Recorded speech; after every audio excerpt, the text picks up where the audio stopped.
Hi everyone, Alex Trujillo here with Flight Scope, bringing you another webinar this week. This week we're going to talk a little bit about the Flight Scope speed and acceleration profiles. See, we have about 47 people on. Say hello to everyone. Okay, so let's get started. I'm going to basically first I'm going to show you guys how to get to the speed and acceleration profiles, and then we're going to go from there. So first things first is we're going to bring up an old session.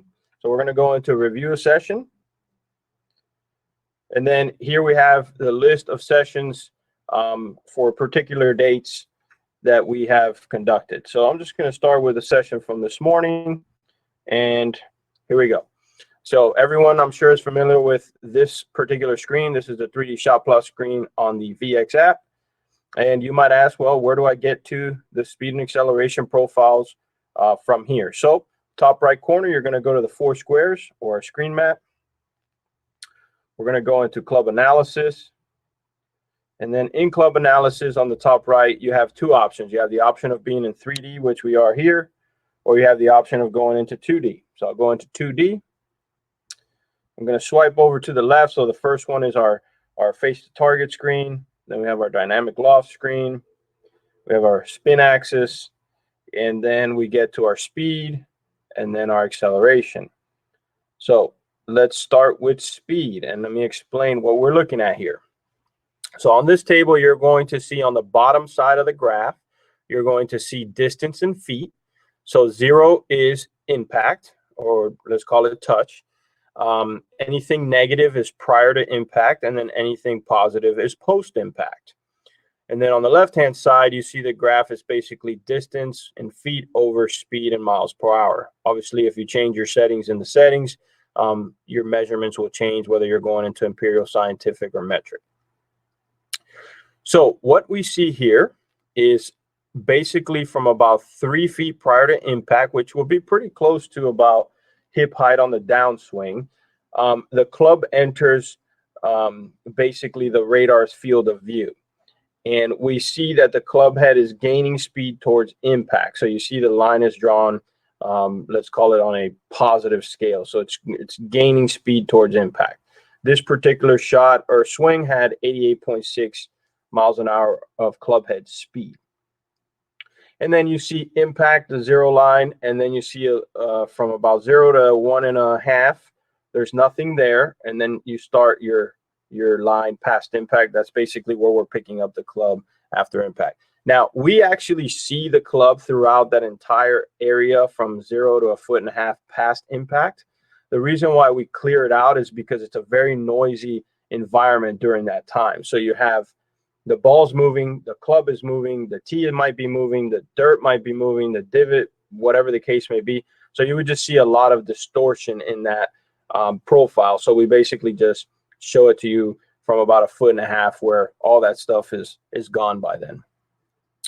So that is your speed profile. And we'll come back to it on what we're looking here. And then we're going to have our acceleration profile. So the same principles apply here. You have 0 is your touch or impact. Anything negative is prior to impact. Anything positive is post-impact. The only thing is that this graph is distance over acceleration in g-forces. And this scale is drawn, let's call it on a downward angle or scale. And it is not because the club is losing acceleration. It's just that the rate of acceleration is not as great.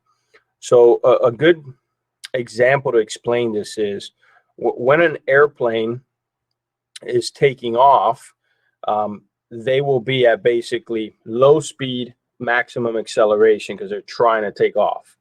Once they're in flight, they're basically at very little acceleration, but at maybe their top speed or whatever the case may be. So that's basically the difference between speed and acceleration in layman's terms. And what we're seeing here, again, is from about 3 feet prior to impact is the club head moving through the radar's field of view towards impact and then post-impact. Now, what are we actually looking at? Are we looking at the shaft? Are we looking at the entire club? Are we looking at the club head? the radar itself sees the club head. You know, we find the geometric center of the club, and we have different points on the club head that we see. But because the club head is attached to the shaft, and the shaft is attached to the hands, and the hands obviously are attached to the body, it can tell us not only a lot about the shaft or the club head, but also about the golf swing itself. So I'm going to pause right there, take a few questions, and then we'll pick it right back up. And if anyone in the chat wants to come on live and ask a question, please feel free to do so. Just let me know in the chat. So we have a question here from, this is from Jeffrey. It says, "Dear Flight Scope, thank you for hosting these webinars. They're very useful. I have a few questions about some of the parameters in the VX app in particular. Low point, how do you read this, and how can I explain it to my clients? What is good and what is bad?"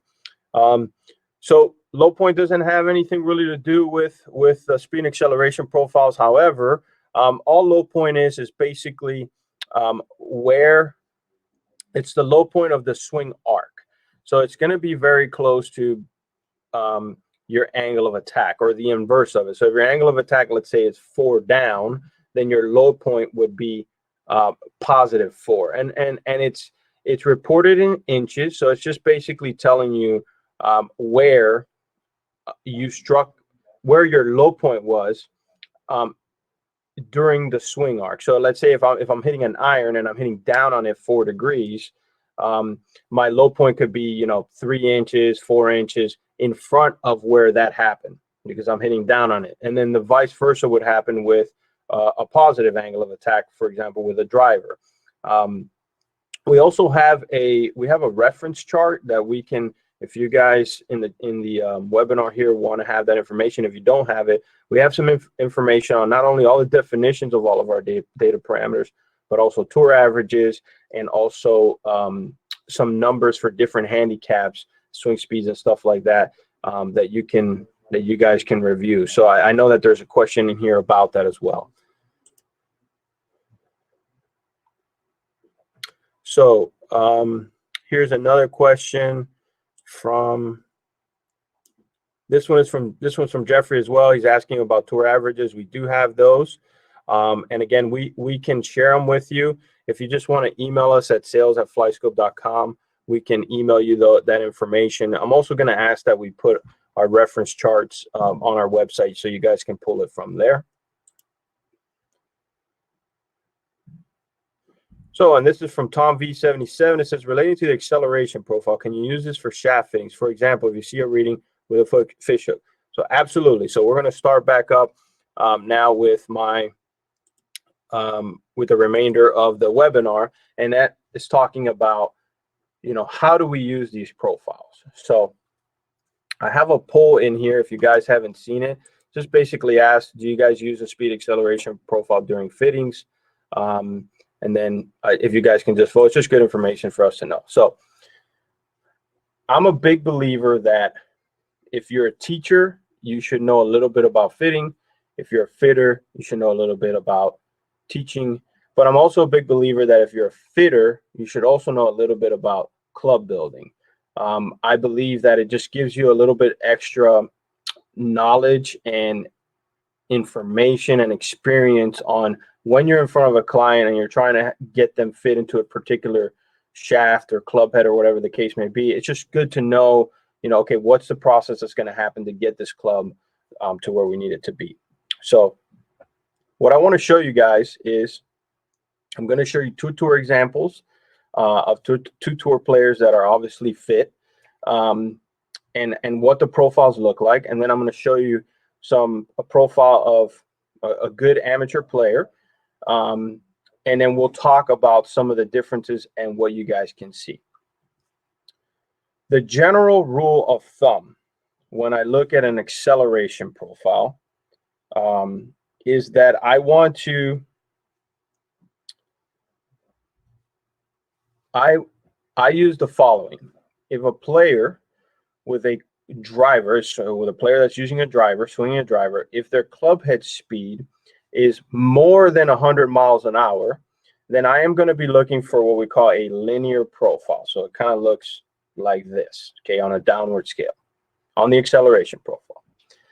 If I have a player that is under 100 miles an hour, then I'm going to look for something that right at the end has a slight fish hook, depending on the speed of the player. So if I have, let's say I have a senior player that's maybe swinging a driver, 85 miles an hour, I'm going to want to try to get a fish hook at the bottom, because that's going to help one, club head speed. It's going to help with launch angle. And it's just going to help them hit the ball a little bit further. But the magic about these profiles is, you're going to have a good fit once that player can reproduce the same profile time and time again. Obviously, with your higher handicappers, that can be, that can be a progression. It might not happen in the first session because there's the ball striking is not there, or maybe they don't have the swing to go with it. So that's why it's important to look at both ends of the spectrum. So I'm going to show you guys here. So this is Bubba's driver. I don't know if you guys know that Bubba's been using the same shaft for, I believe, it's about 15 years. Okay. So this is what his speed profile looks like. So as you can see, his club head's gaining speed towards impact. He has somewhat of a, let's call it some noise before impact. And then the strike, and then you see the rest there.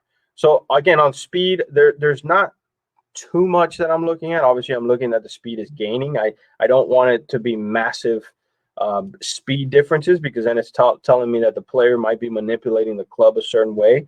But in general, I'm just looking, okay, are these lines kind of the same? Are they being overlaid one on top of the other? Now, on the acceleration profile, that's where we can get into a deeper dive.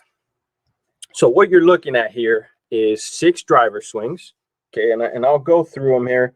First one's 120 miles an hour, 118, 121, 123, 119, 121. So I mean, he's up there. This was taken probably on course. I was on course with him. I believe this might have been Bay Hill week or the week before that. So what I see here is, for those of you who have used these profiles before, is you see that from about 2 feet and in, which is all I really concern myself with, is because that's kind of the moment of truth. I don't really care what happens back here. I want to know what happens from about 1.5 feet to 2 feet before impact. And I want that club head as stable as possible. So if you guys see here, at 120.6 miles an hour, the club head is not really changing. The line is staying very linear. So that means that there isn't any change in the rate of acceleration. The club is still gaining speed, but the rate of acceleration is staying constant. So if for whatever reason there was a negative acceleration, then you would actually see it on the left side of the graph. You would see that the profile line gets into the negative side.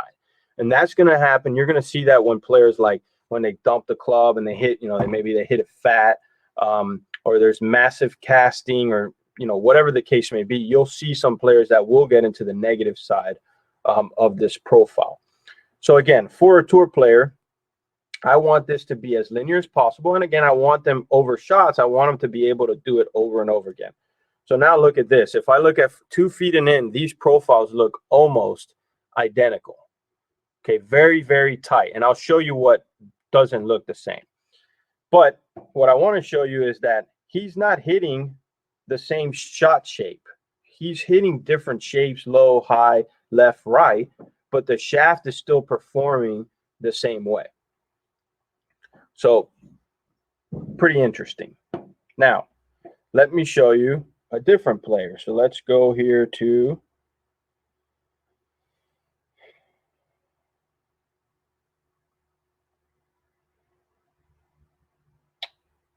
that's Bubba. Give me 1 second here. Right here, March 1st. So this was Sunday before Bay Hill.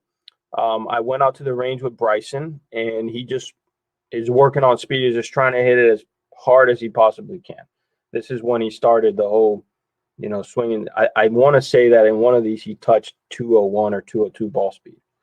So obviously he's not really working on consistent ball flight, but it's interesting to see what his profile looks like. So there's speed, so you can see that obviously there's a lot of speed changes. You see it's not as tight as Bubba's. It's kind of has a wider spectrum because he was warming up and then he started swinging harder and so on and so forth. But you guys can see it in the thickness that there's massive changes of speed in these different swings. However, the profiles look very, very similar. Does that make sense? Now, look at the speed profile. So in 18 swings, even though he's hitting it, he's trying to swing out of his shoes, the profile from 2 feet and in, they're basically staying very, very similar. If I were to do 18 swings like this and I swung out of my shoes, these profiles would be all over the place, and I'll show you that. So again, I'm just trying to show you that with players that are fit and players that have good mechanics, the profiles are going to be very, very tight. An example that I give people when I do some application trainings is the following. If Bubba Watson came into the studio and he just came in with his driver head and he said, hey, I want you to fit me. Okay. And I started him with let's say I started him with a ladies flex shaft, a driver shaft, and I had him swing. He's going to hit it a mile, but he's also going to hit it all over the place. Eventually he'll figure it out because these good players figure out how to hit these clubs. But we'll see that the profile would be very erratic. It'll have massive pitch hooks. It might have some downwards, some linear, because obviously the speed and the forces that he's applying to it is creating instability in the shaft, which in turn creates instability in the club head. So as we start to add weight and stiffness, the profiles will start to become more and more linear until we get to the right point. Now, as fitters, you guys have a general idea of, okay, where should we start just based on by looking at somebody's swing and looking at their speeds. But again, that's a general rule of thumb. Let's say that we had him fit, we have him nice and linear like we have Bryson here, and then that week Bubba goes and he now says he's going to do a swing change and completely changes his mechanics. Well, you'll probably have to take a look at his equipment again, because changing of the mechanics and how the club is delivered is also going to change how that shaft is performing. So now he might come back with a massive cast and he starts throwing the trail hand, or he starts breaking down a lead wrist. And now you start to get these massive fish hooks or downward spikes in the acceleration profile because of the way that he's manipulating this club. So that's why it's I tell people it's fitting is never ending, really, especially if the player is going to make swing changes. So just some food for thought. So there you have Bubba, there you have Bryson. Now let me show you what is a good player, okay, a collegiate player, a player that played for Columbus State University, a very good ball striker. I had him hit some shots this morning with 3 different clubs, and I'll show you guys what the results are here. So the first club I had him hit was a 7-iron, KBS 120 Tour Flighted. Cobra head with a big grip on it. Its grip weighs, I believe, about 90 grams. So obviously that's going to do something to the swing weights. But I just had him swing 3 different clubs. So this club here, let me show you all his shots. Pretty tight. Club head speed about 88, 89. He was kind of warming up. And now look at these profiles. So you notice in the speed, if you guys remember looking at Bubba's and Bryson's, it was a lot cleaner, much tighter until we got close to impact, and then there was some slight speed changes. Here it's kind of all over the place. And now the acceleration profiles are also all over the place. One is in the negative, so he might have hit it a little fat. One is kind of downward, and the other one is kind of has a fish hook. But from 2 feet and in, they're kind of all over the place. However, the player struck it pretty decent. Not terrible, but pretty decent. So you guys can see that there's some changes there. Now let me show you the 7-iron with a matrix graphite shaft in it, 85 grams regular. Here's the ball flights. Struck it pretty good. Carries a little higher. Speed's a little higher, 92, 92, 92. Now I go into my profiles. Look at speed. Starts to get a little cleaner. I look at acceleration, and this is like, I'm really liking this. This is money. I mean, if I didn't look at this player's swing and I didn't look at anything else, I just looked at speed and I looked at that profile, I would say that's a good fit. And this is an 85-gram graphite regular shaft, which if he came into a studio, I would never even think about that. But it performed pretty well, and he told me, he's like, man, this club feels really good, even though it was a regular graphite. So, but you guys can start to see the differences here, right? One's kind of inconsistent, one starts to be a little more consistent. Now let me show you his gamer, okay? And this is what he played college golf with. This is what he was fit for. And there's the ball flight. Very tight shot grouping. He's Dynamic Gold S300s. Speed profile, very consistent, clean. You guys can see they're kind of one over the other. Profiles. I mean, they are like, it's like tracing lines. That's very, very clean. It's very repetitive. So, and this is what I tell people all the time is like, there's nothing set in stone. Like everyone should have the same profile. No, it's about looking at ball flight. Does the player like the feel of the club? How does the curvature look? How does the grouping look? And then I come to here, and the acceleration profile is kind of like my stamp that says, okay, I know when this person walks out of the room, I feel good about this fitting. You know, I know that I put them in the proper equipment. That's pretty tight. The Matrix 85 regular also looked pretty tight, probably something he could play with. I mean, I would have to obviously do more testing. But just by looking at the profile, it was very tight. So let's look at the table screen, though. Let's look at a comparison of all the shots. So I go into my summary, and I have my 3 different clubs. So just maybe you guys can't see it, but the S300 is the first line. The KBS 120 Tour Flight is the second, and then the Matrix is the last one. So you see that with his gamer, he's averaging about 170 yards. Club head speed is 92.2, so he has the highest club head speed with his gamer. Ball speed is 122, smashing at 132, spins a little bit higher on his gamer. Obviously, controls are pretty good. Let's look at angle of attack. So 4.6, 4.6. So everything there is pretty tight. Path is pretty good on all of them. But the biggest thing that I see is look at the lateral column. With his gamer, he's basically on target. With the Matrix regular, there was a little bit of lateral deviation. Okay, and then obviously we know because of the speeds that shaft, it's not really designed for his speed. And then with the Tour Flighted, also very little offset, but he didn't have as much distance. So again, if you look at as a holistic thing, I'm going to look at everything. The speed and acceleration profiles are just confirmation of what you're doing. So I've ranted on for a long time. Let me answer some questions.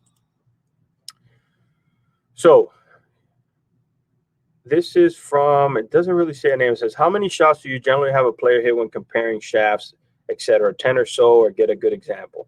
So it depends. I mean, when I'm working with the tour guys, they, obviously their OEMs are there, and their OEMs are taking charge of the fitting. I'm obviously there just to provide numbers and give some advice. But tour players are typically they're gonna hit a few shots on the range. I mean, they're gonna touch and feel it. You'll get guys that just look at it and say nope, they don't like it. They'll touch and feel it, they'll hit it, and then they'll kind of separate. If they have 3 or 4, they'll separate it down to 1 or 2 that they really like. after hitting maybe 5 or 6 shots, and then they'll take it on course to actually play, hit some shots with it. I would say you should have, if you're just in your studio or at your driving range, you want to have the player hit, I'd say at least 10 shots. Also depending on the quality of the player, the handicap of the player. Because obviously your better ball strikers, you're going to have to delete some shots, and you're going to have to, give them a few more tries. But 10 or so should be good. The profiles will become very telling as soon as they start hitting shots. You'll be able to know right away whether it's going to be good or not. And but again, at the end of the day, you still got to look at that ball flight. You still got to look at your launch conditions. So we have a question here. This is from Joe. Hey, Joe, how you doing, man? What does a profile of a shaft that is too stiff look like? Great question, Joe. So let me pull up just one of these profiles here.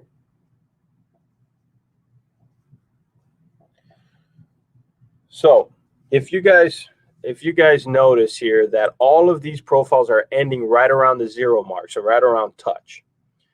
So a profile or a shaft that is too stiff, the profile will kind of start coming down, and then it'll take a sharp turn downwards. So it'll look like it'll just curve down like this, and it'll more than likely go into the negative side of acceleration, because that means iPad's moving things as I'm talking, because that means that obviously there's not enough force applied to it to really catch it up. So negative acceleration or negative or too stiff or too heavy of a shaft, you'll see that profile start to go downwards. Let me see if I can pull one up here. See, actually, the one example I didn't bring up, but I should have some of my shots here. Let's see here. 7R. Let's see if we got one on here. Let's see what this looks like. I think this is one. No, so this is actually the reverse. So if you guys see here, this is a massive fish hook. So this is the reverse of what you would see with a shaft that is too stiff. So this player hit it fat. You can see that because it goes into the negative side of the graph. It probably wasn't a 7-iron because he hit it 225 yards, so probably a missed tag. It was probably more of like a hybrid or a wood. But again, it's very telling that there's a massive fish hook. So there was something that caused this club head to have that massive deceleration and acceleration of the club head. More than likely was swinging a really soft shaft, but obviously not a good strike. But you would see the reverse of this with a shaft that is too stiff, and you'll see it on the downward scale or the negative side of the acceleration profile. Good question there, Joe.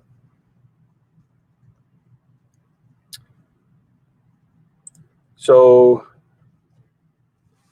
Thomas Wilson is asking, is this data from the Mevo Plus? This data is on the VX app. This is from our X3s or our XI Tours, our X Series model. We don't currently have that in the Mevo Plus, but we'll see what we can do in the future. Maybe not with the Mevo Plus, but something else that we'll develop.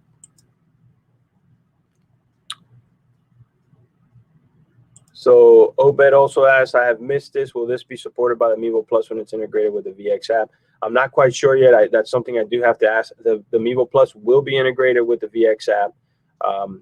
I'm just not sure on the speed and acceleration profile. I don't believe it will have that capability. But again, I'll get confirmation on that.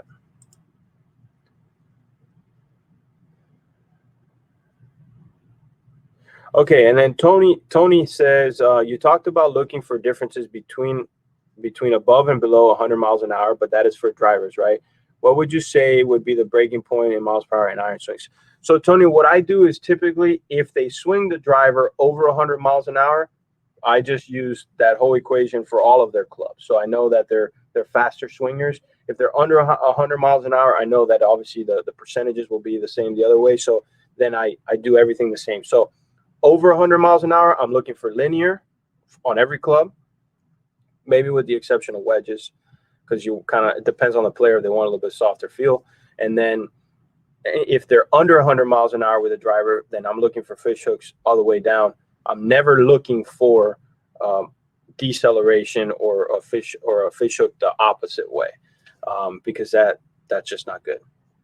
The only exception to the rule is long drivers. Long drivers, I do look for fish hooks towards impact, because I mean, obviously their goal is not really to hit the grid. Their goal is, well, to hit the fairway. Their goal is to hit the grid, and they want to hit it 400 yards. So I'm trying to get them as much speed, launch, and minimize spin as I can. So basically low spin loft. So it's the only time that you're going to look for fish hooks with someone that's over 100 miles an hour.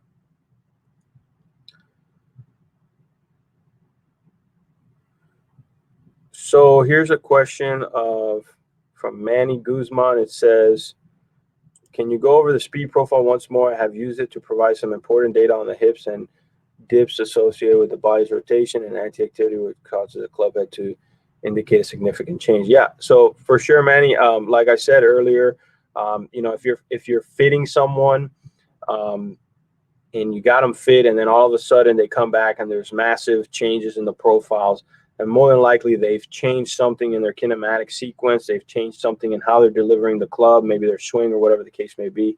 But it is a huge indicator. It's a good graph to look at to see what they're doing. And I challenge all of you that use these profiles, do some tests with it. Get the same club and do different swings. Get 3 different clubs and do the same swing, and see what happens in the changes. Again, there is no golden rule, no set standard on what they should look like.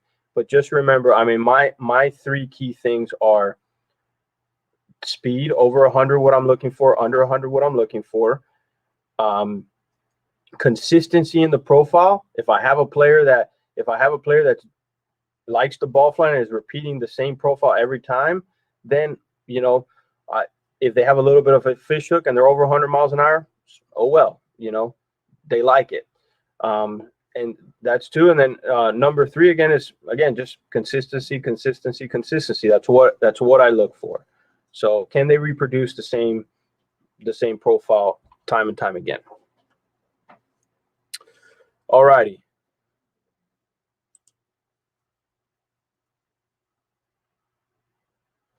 So here's a question from Angel. It says, when looking at the acceleration profile, when you're looking at the negative x-axis, are we looking at only the downswing portion or the entire backswing sequence? So Angel, the profiles are basically from when the radar picks up, when the club comes into the radar's field of view, and that is on the downswing from about hip height to about shoulder height. So that's when the radar or the club enters the radar's field of view, and that's why you see the profile picks up roughly at about 3.5 to 4 feet before impact. And if you were to take a tape measure and measure that out, that's about hip height when the club comes into the radar's field of view, and then we see it from there through the strike zone and then past the strike zone. So I get this question a lot too, is like, what are you doing with the post-impact stuff? I don't really do much with it other than I know that it's picking up the club head past impact, because at that point, you've already transferred energy to the ball. The ball's gone. The ball flight is created. So there's not really anything you can do post-impact to change the results. However, prior to impact, there's a lot of things you can do. So Brian asked, are you recording these sessions? Unfortunately, I have an appointment coming up. Yes, all of this will be recorded. You'll get an email link with the video. And again, we'll do these on a weekly basis. So if you guys have more questions or anything you'd like to see, feel free to email us at sales@flyscope.com, and we'll put them in the queue for these webinars. We have a question here from Jeffrey. It says, please make the option to switch/toggle between left and right-handed players during the same session. Something a couple where one player is left-handed. So we will. I'll send this over to the developers. However, the handedness is tagged to the player, to the specific account. So, for example, if you go into a session with 2 different players, one is right-handed, one is left-handed, what I recommend you do is you just add the player within the session so that it keeps, because what it does is it keeps the data or the images correct for a right or left-handed player. And I can show you how to do that. What you'll do is you're going to come into start a session. You're going to go, let's say we added a player. So I go there. I can add another player by hitting the arrow on the top right. And I go there, and then I can add another player. I think I can add up to 4. And then once I go into my session, now you see I have Mike Nagy up there right now. But if I double tap, I can go into my next player.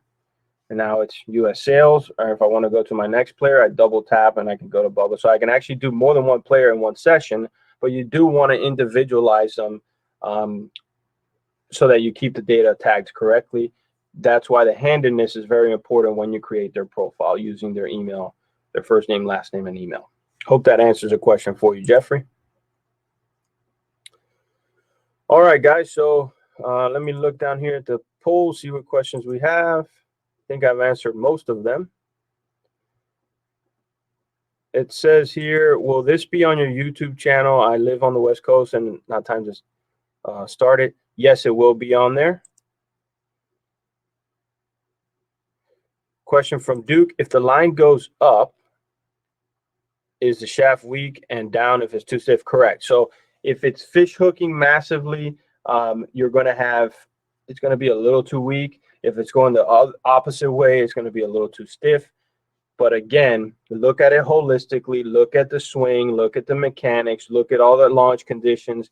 And again, just use the profiles as a verification that what you've put them in is good. So listen, guys, we've been going now for 36 minutes. We're trying to keep these under 30, but obviously this is a very important one. If you guys want to do another one, if you have any more questions, whatever the case may be, please feel free to email us. Let us know your feedback, and we'll continue giving you some more education on the FlyScope products and our applications. Thank you guys very much again. I look forward to seeing you guys next week. Let us know if you need anything. Take care and be safe.